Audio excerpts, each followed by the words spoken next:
এ বন্ধু, বাজারে আইফোন 16 আসছে, জানোস নাকি তুই? এই যে আইফোন 16 1 টেরাবাইট। তুই আইফোন 16 কিনছিস? ও, নিশ্চয় কিডনি বেচছো। এ,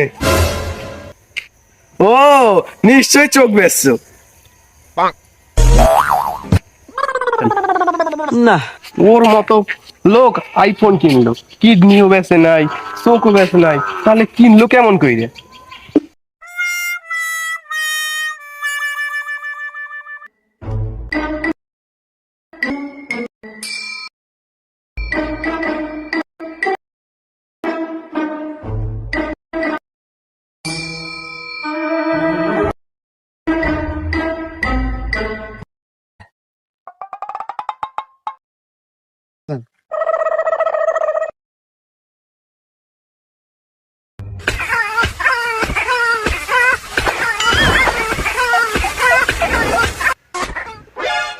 কি